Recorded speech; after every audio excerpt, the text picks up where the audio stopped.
2024-25 অর্থ বছরের পুনর্বাসন ও প্রণোদনা কর্মসূচির আওতাত রাঙ্গুনিয়া ক্ষুদ্র ও প্রান্তিক কৃষকলার মাঝে মাঠত চাষযোগ্য শীতকালীন হাইব্রিড সবজি বীজ, সার এবং অর্থ সহায়তা এবং রবি মৌসুমের বিভিন্ন ফসলের বীজ ও সার বিতরণ কর্মসূচির উদ্বোধন উপজেলা কৃষি অফিসর হলডমনেজি নভেম্বরের 28 তারিখ সোমবার দুপুরে অনুষ্ঠিত হয়।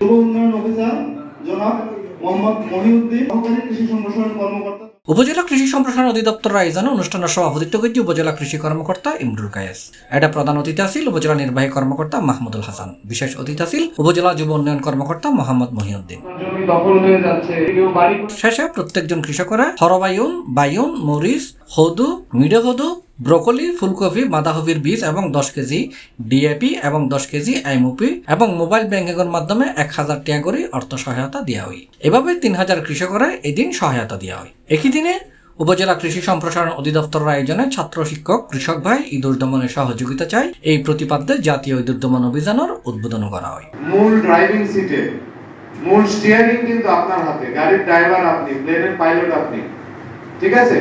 আমরা আশপাশ থেকে বুদ্ধি দিয়ে অন্যান্য জিনিস দিয়ে আপনাদের সহায়তা করতে পারবো। এখানে আমাদের কৃষি অফিসার মহোদয়কে ধন্যবাদ দিচ্ছি। তিনি চেষ্টা করে বলছেন না আমার রায়পুরিয়াতে এই কৃষি এই সার বীজের চাহিদা বেশি রয়েছে, যদি সরকারের উদ্বৃত্ত থাকে যেহেতু একই জেলার মধ্যে, তাহলে জেলা পর্যায় থেকে এটা পুনর্বন্টন করে যেন আমাদের রাঙ্গুনিয়ায় দেওয়া হয় আনছে কার জন্য। উনি খাবে এই সার বীজ, ওনার জমি আছে এই এলাকায় আপনাদেরকে দেওয়ার জন্য। নগদ সহায়তা বাবদ বিকাশের মাধ্যমে 1000 টাকা পাবে।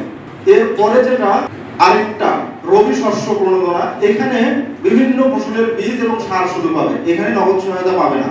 বিভিন্ন ফসলের বীজ এবং সার এটা পাবে। আপনারা এই বীজ আজকে নিয়ে যাবেন।